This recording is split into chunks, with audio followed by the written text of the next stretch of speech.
My guest today is David Macchia. He's the president and founder of Wealth 2K. So, welcome to the podcast, David. Hey, thanks for having me, Bob. My Oh, pleasure. it is a pleasure. It's been a long time since we've chatted, but for the benefit of folks who may not be familiar with you and your work, you mind giving us a brief overview? Oh, sure. I'm old, as you know. It's a 40-year veteran of the business. Came in through the insurance store, got involved with investments, and worked in the annuity business and the life insurance business for a long time, and then moved into retirement income distribution around 2004, and created a program called the Income for Life model, which was the first web-based solution for retirement income distribution. So I've been involved in the retirement income space for a long time, including with the RMA, as you well know. And more recently, very much involved with thinking about AI and the implications of AI, Yeah. just as sort of the subject we're talking about. Yeah, well, that's what caught my attention. I read an article that you just wrote for Advisor Perspectives called "Why AI Poses a Mortal Threat to Financial Advisors," and I'm eager to have you walk us through it and maybe help advisors figure out what this threat is and what they can do, perhaps to combat that threat. Sure, sure. Well, let me explain why I think it's a threat. There's three reasons. First is economics. When an AI advisor is functional and available to the public, and when I say functional AI advisor, I mean appearing in human form, able to carry on a dialogue with someone in real time, able to understand questions, answer questions, recommend a strategy, recommend a product, that's when to me, it becomes a threat. Because the AI financial advisor will be supported by a business model that's incompatible with the financial system that supports human advisors. AI advisors won't need to be paid.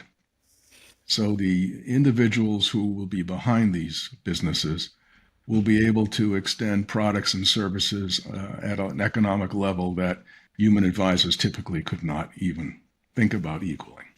So economics is a real issue. The second thing is psychology. It's absolutely certain, it's been studied for 6 or 7 years now, that human beings respond increasingly like they do to other humans when the AI avatar or robot, for example, in Japan's case, people have pet robots in Japan, they're emotionally attached to them. But when the AI avatar looks human, people tend to respond to them as they do to human beings. And so there's an article in January of this year talking about AI chatbots becoming the therapists of the future. Mm. Now, if you think about the intimacy that has to exist between a patient and a therapist, and then it follows along that AI can become a therapist, then I'd say, well, why can't it become a financial advisor? Well, I think it can. This has been studied for a long time, as I said, and when people respond to an AI like they do to a human being, there's a name for it. It's called the uncanny valley effect. And you can read about it, it's easy to see. But it's a real thing, and therefore I think it becomes a bit of a threat. The third is novelty.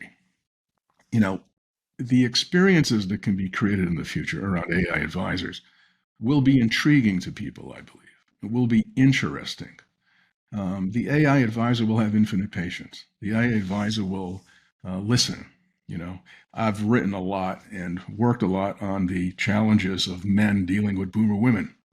As you know, males are fired in 7 out of 10 cases by boomer widows within 1 year of the husband passing. One of the reasons is the feeling that there was no authentic relationship between the male advisor and the widow. Well, guess what? I think women will create relationships with AI advisors, right? We'll see. But it's potentially a threat.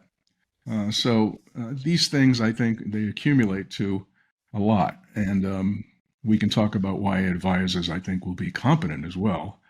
But that's how I think about it. Now, am I happy about it? No, I'm not happy about it.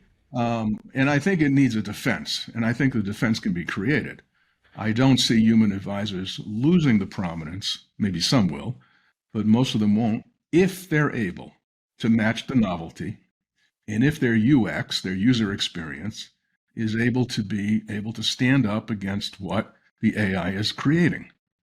So those new offerings are going to be exciting. They're going to have a really cool UX. The human advisor has to, up the game. Yeah. Now, I know in your article you talked about how you asked ChatGPT if humans will become comfortable working with AI financial advisors. But before we get to that, just a couple of things about the comfort level or sort of like the evolution of AI. And I think, part of it has to do with the introduction of robo-advisors and people's comfort level in having a robot manage their money. Yeah. But also the notion that, at least in the case of where we are today, that the robot was insufficient, right? The robot advice was insufficient. Many of these companies also started introducing the human advice element into their offering because of what they noticed that investment management may not be the end all be all. Right. I think that's true. That's very true. But what's coming down the road, what's being worked on as we speak here, is something different. It's the merging of expert systems, of models that have vast specific knowledge of financial planning, investment management, tax strategies, risk mitigation strategies, being linked with a human interface, human-like interface, creating what I would call a digital human. That's the next term that people are going to be using for this, digital humans. So digital humans empowered with all of that knowledge behind them. And think about it, no human being can match the knowledge that the AI advisor will have. Imagine being able to know everything about every sophisticated investment strategy ever created, every tax strategy. So what is coming is not representative of what's available today. Yeah. So before we talk about what's coming and sort of the answers about comfort levels, I want to share this anecdote with you. As many folks know, I serve as the editor and publisher of Retirement Daily on the Street. We've been running a series called Man vs. Machine, where we ask Perplexity or Bard or ChatGPT a personal finance question and then ask a expert to critique it.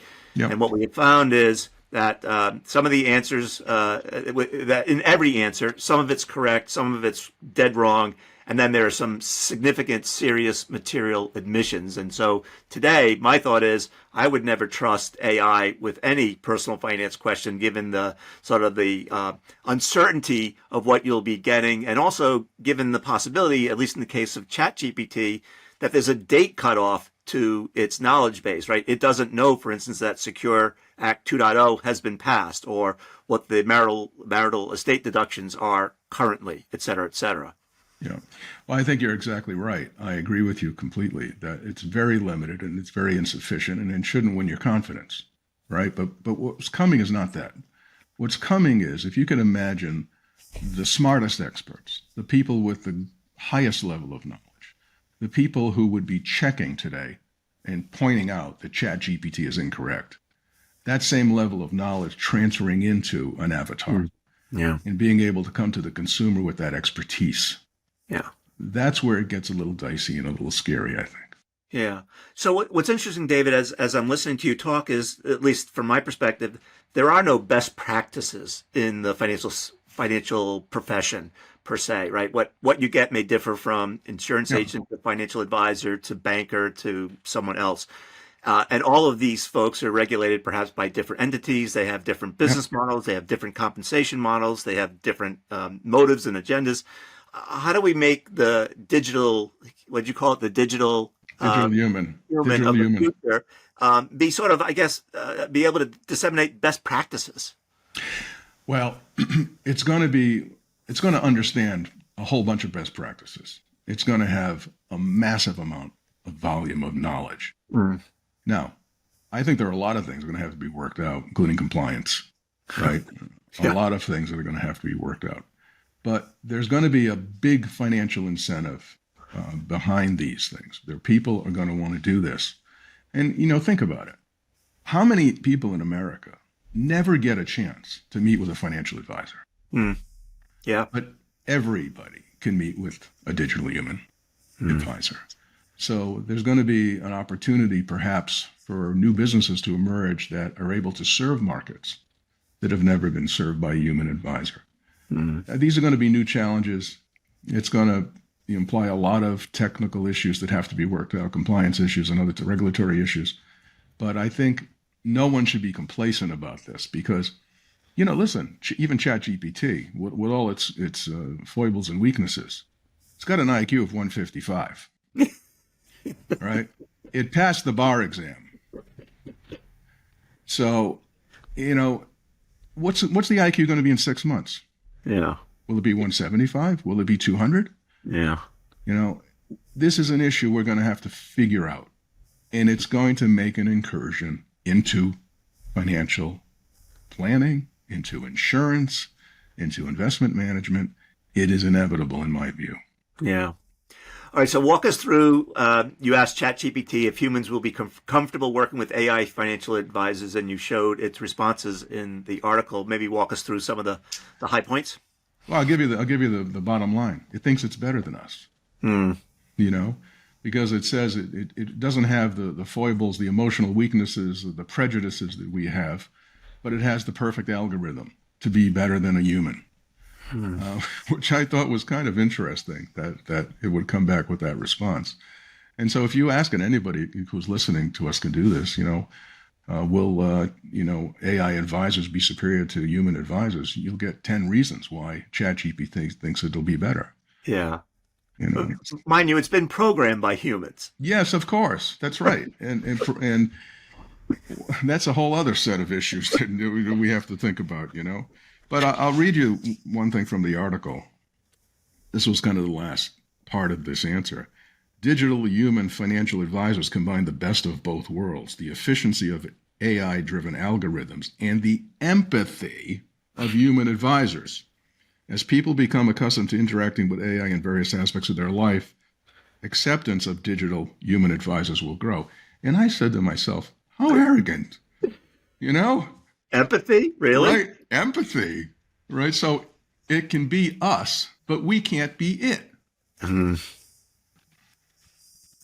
All right. A bit disturbing. The least. But don't you think it's better that we talk about it and Oh, I think we explore should. I it? think, yeah. For sure. We need to talk about it.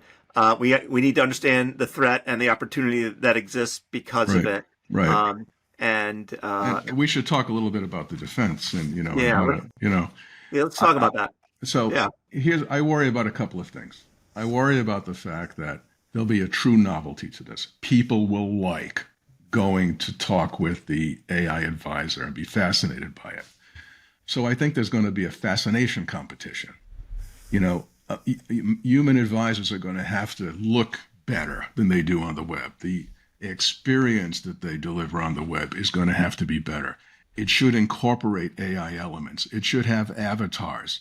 It should be cooler. It should create an experience that is enjoyable for people and that will stand up to the competition of what the AI advisor will do. And I think that's all perfectly doable. I'm working on it in several different venues with new products, but it's something that I think has to happen.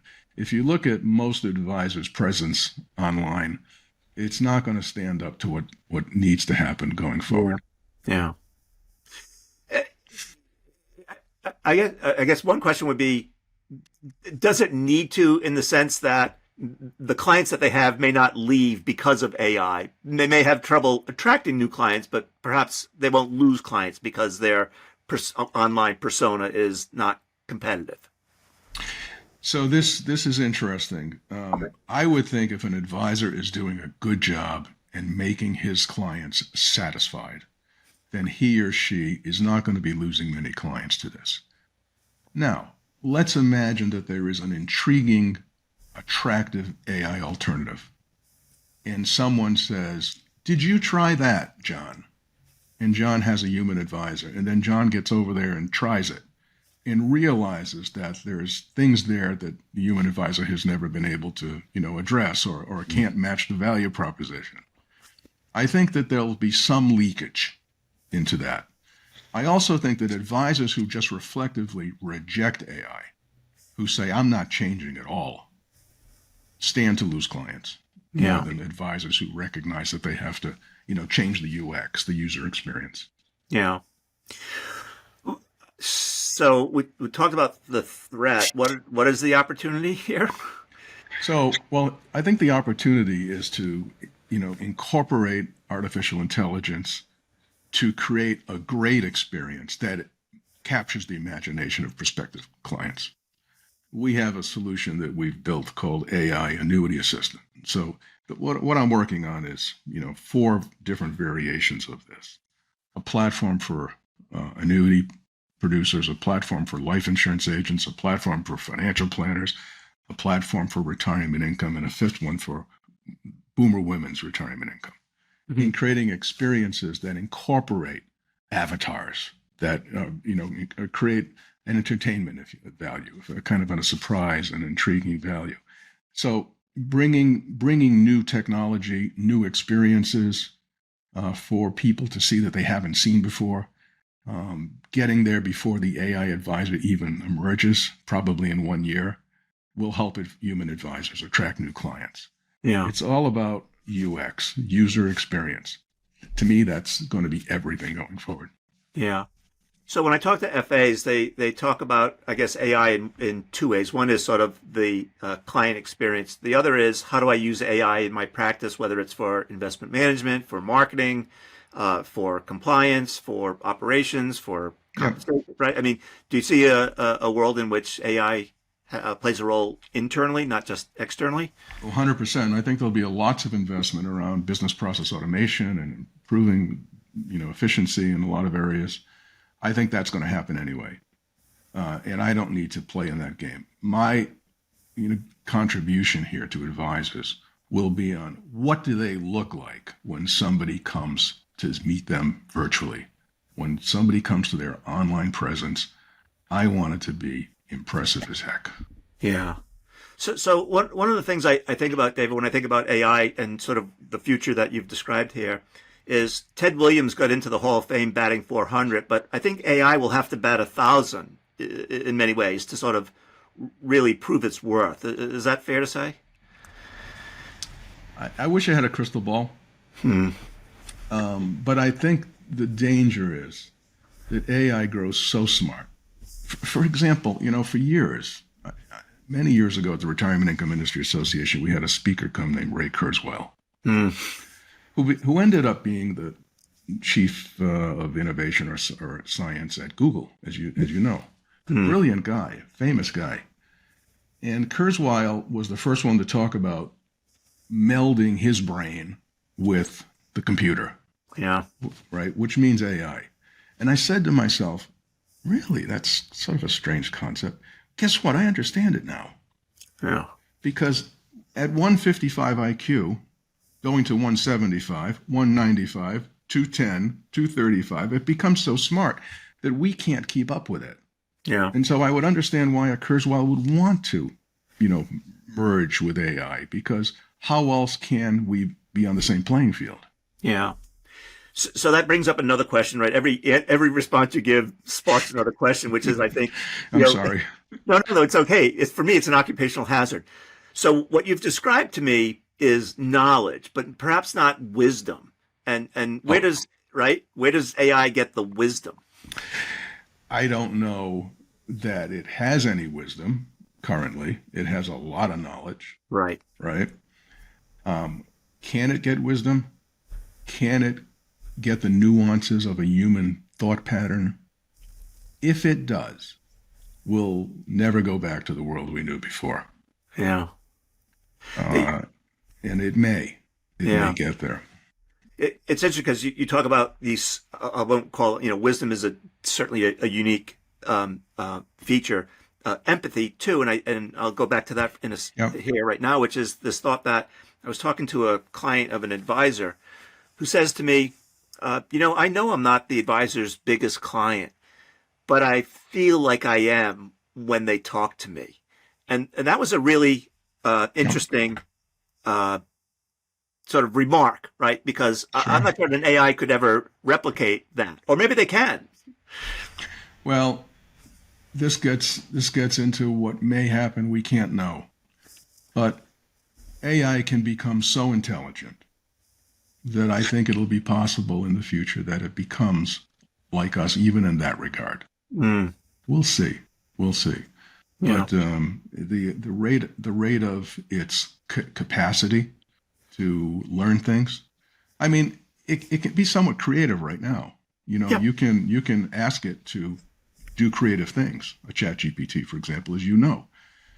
So we wouldn't have thought that was possible 5 years ago. We would have said the same thing about that. Creative? No, it's never going to be creative. Well, it's Yeah. quite creative, right?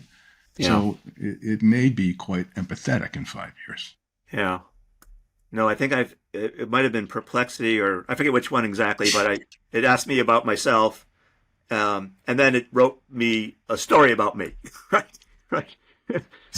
What did you grade it? Well, it wasn't a great. I mean, it was fine, but it was, Right. it was an interesting exercise to have it like write a story based on what I had told it about myself. Yeah. Sure. And how would that story be better, 2 years from now or 6 months from now when it's twice as smart as it is today?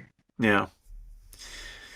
So, all right. So here we are. We're what, 5, 10? How many years away before this becomes a reality that you've crystal balled it?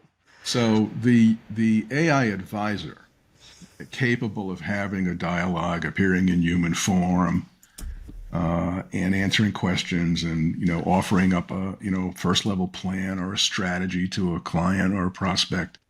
I think we'll see that sometime in 2024, before the end of 2024. Wow. Now, will it have the ability to necessarily read our emotions? No, but I know that's being worked on. They're working on that now at MIT Media Labs. Yeah. So maybe in 2 years or 3 years, that comes into it as well.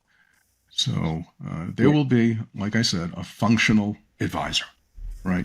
It won't be perfect in all likelihood, but I'm not even thinking about that. I'm thinking about once that is introduced, it now is on a pathway of ever increasing capability and ever increasing intelligence. Yeah. And we have to think about what the implications of that are going forward. Yeah. All right. So once again, you sparked another question, which is when I think about the financial advice profession, the one term that people always sort of bring up is the trust factor, right? Like that seems to be the thing that sort of separates really, really good advisors perhaps from less good advisors when you think about, oh, I'm trusted by my clients. Will AI reach that level of trust, do you think, too? If you ask ChatGPT right now, it says it already is more trustworthy. So, Not by me. right, not by you, nor me, but I think so. I think so. If the experience that it is giving is confidence building, if it's able to make people feel that they're getting value from it, then I think it will win trust. I absolutely do. But like I said, I think what human advisors need to be thinking about more than anything else right now is how do I incorporate AI at the client, prospecting type level, if you will, my client relations level, so that I can be perceived as being at the very state of the art of this changeover. Yeah. All right, Dave, we've covered a lot of ground. I think I've run out of questions, but feel free to reemphasize anything. Well, you could ask ChatGPT for additional questions right now. Oh, I could have, but I didn't, but I have, and I find it to be a useful tool in that regard. Yes. So, I appreciate you having me on. It's always good to chat with you, Bob. likewise. Thank you, David. Take care.